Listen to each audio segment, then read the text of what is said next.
Bonjour, bonsoir, ça dépendra de d'où vous me suivrez. Donc les gens doivent se demander, mais cette fille, qu'est-ce qu'elle fait là? Pourquoi elle parle comme ça? Oui, je parle comme ça parce que j'en ai le droit. J'ai le droit de parler ainsi parce que moi, mon père fut un combattant de l'UDPS de premières heures. Moi, mon père est décédé quand j'avais 9 ans.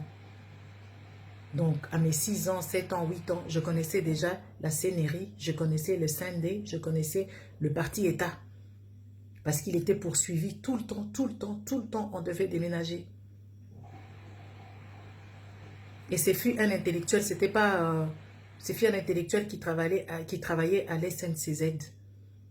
Donc, j'ai le droit de... Je me permets, en fait, je me permets de parler parce que tu le veuilles ou pas avec l'histoire du Congo, si tu aimes le Congo, tu vas toujours parler. Tu vas parler parce que ce qui se passe au Congo, c'est plus possible.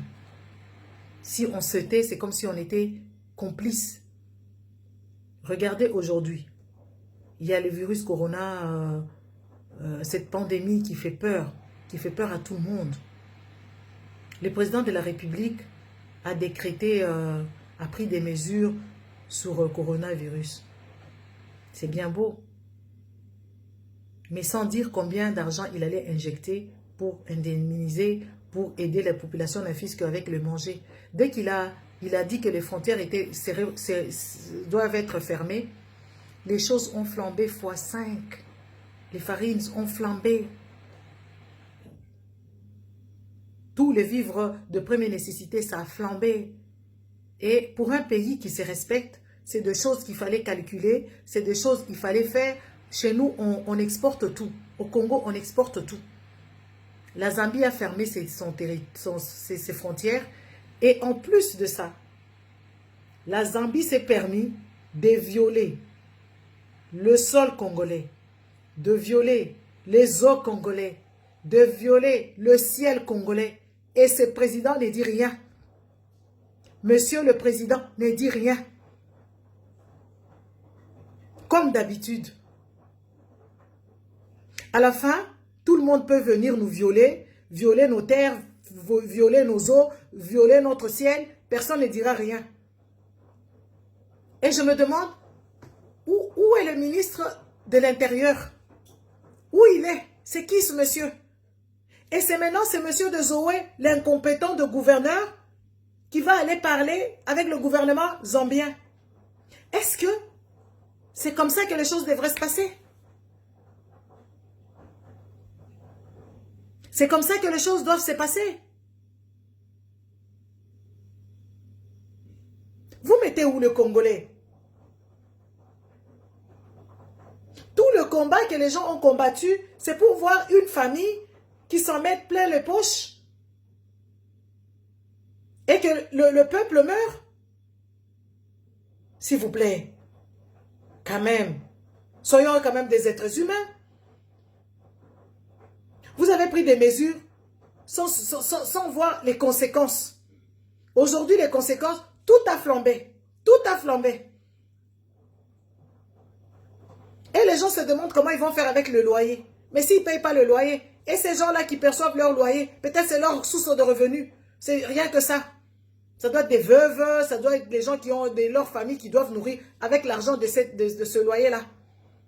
Est-ce que vous avez au moins pensé? Est-ce que tout le monde peut aller au supermarché? Est-ce qu'il y a des gens qui n'ont jamais été en supermarché? Ils vont au marché local? Est-ce que vous avez pensé à ce pauvre gens? Parce que vous, aujourd'hui, vous avez beaucoup d'argent. Vous avez tout oublié. Et ce qui est triste, hein, c'est de voir ce monsieur, il a vécu dans le pays développé. Il sait comment est-ce que les choses fonctionnent. Mais comment peut-on laisser un peuple seul comme ça, dans la dérive, dans le désespoir total, et se dire qu'on est le garant de la nation? La nation en question est violée dans tout le sens, du nord au sud, de l'est à l'ouest, du sud à l'est, partout. Ce pays est violé. Même la Zambie commence à violer le Congo. Reprenez-vous, hein. Reprenez-vous s'il vous plaît.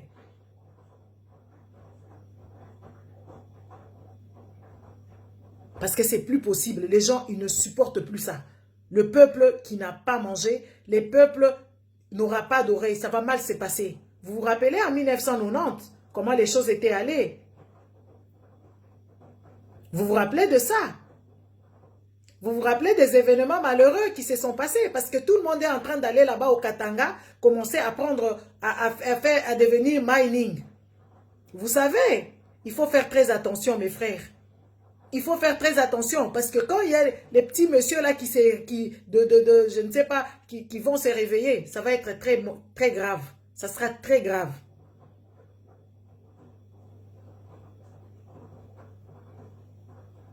S'il vous plaît, essayez de bien faire les choses parce que l'incompétence est indescriptible. Même une maison ne se gère pas ainsi.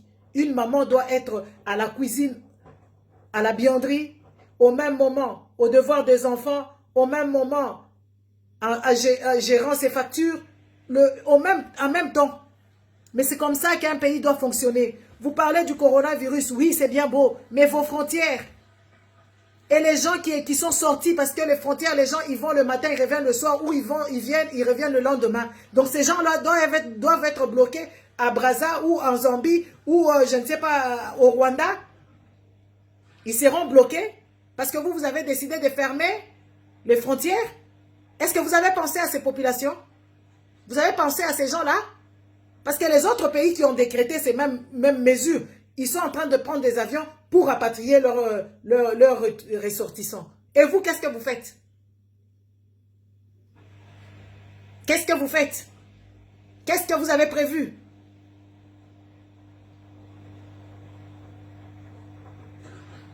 Tout l'argent gaspillé, l'argent des sauts de moutons ou je ne sais pas de quoi et de quoi, tout l'argent gaspillé.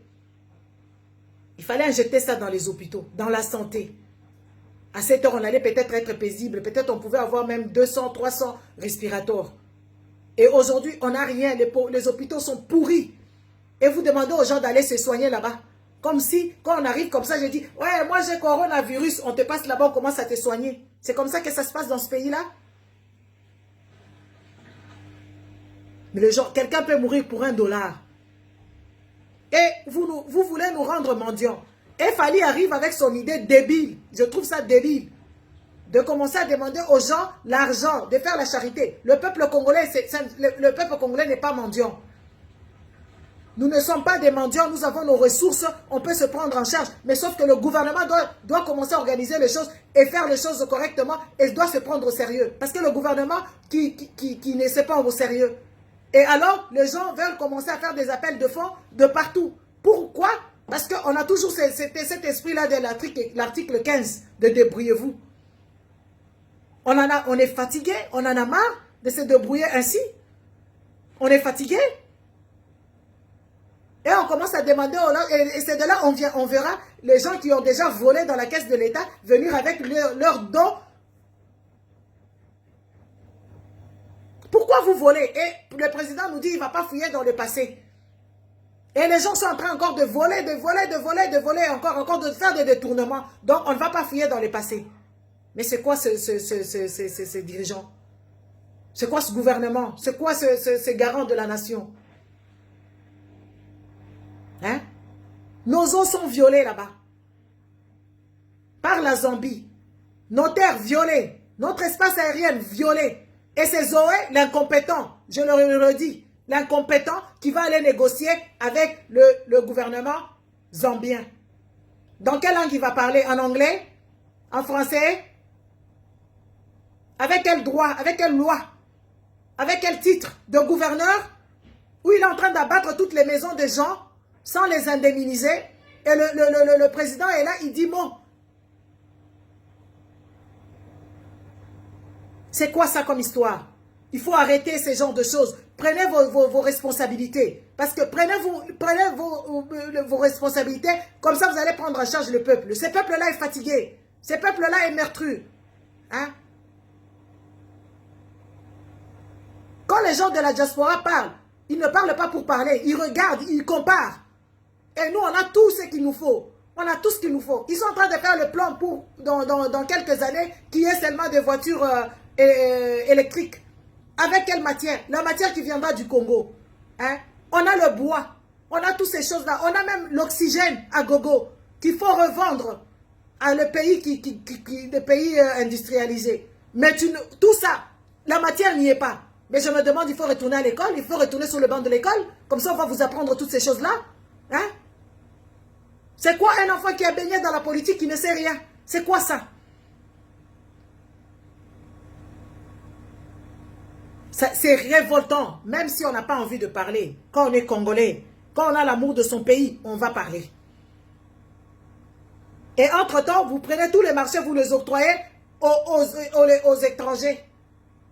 Et l'économie va aller au Liban, l'économie va aller, je ne sais pas, en Israël, l'économie... Mais c'est quoi ça comme histoire? Hein? Est-ce que vous avez vraiment quelque chose là dans la tête? Les conseillers, autant de conseillers qu'il y a là-bas. C'est quoi le conseil que vous donnez? C'est quoi votre stratégie? De mettre le Congo par terre? De tuer tout le monde? On vous avait dit, vous venez de votre réunion là des Israéliens, de Juifs. On vous a dit qu'il y avait des gens qui étaient infectés. Les gens ont été diagnostiqués positifs. Allez faire les tests. Non.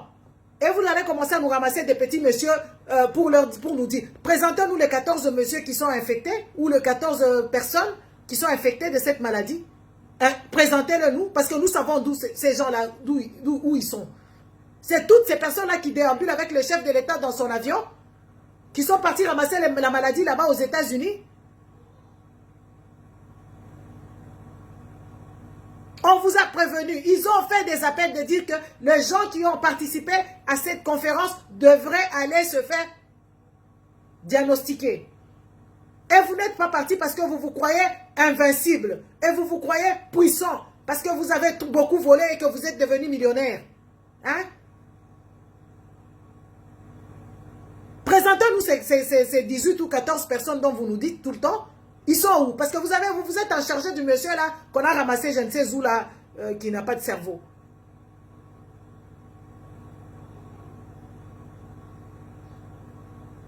C'est quoi ça? Il faut arrêter à un moment donné parce qu'on est fatigué. Et on est fatigué.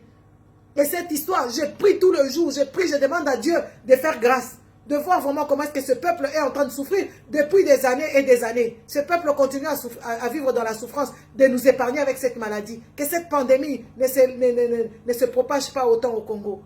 Parce que ce sera la catastrophe. Parce qu'on vous a déjà prédit qu'il y aura 18 millions de morts en Afrique.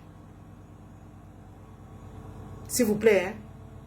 Essayez de vous prendre en charge. Toi, ministre de quoi là? Ministre des Affaires étrangères, va voir ton travail là-bas. Si tu sais le faire, tu le fais. Si tu ne sais pas, tu démissionnes. Et vous, les autres là, si vous n'êtes pas capable de diriger ce pays-là, fouillez parce que vous êtes déjà millionnaire. Merci.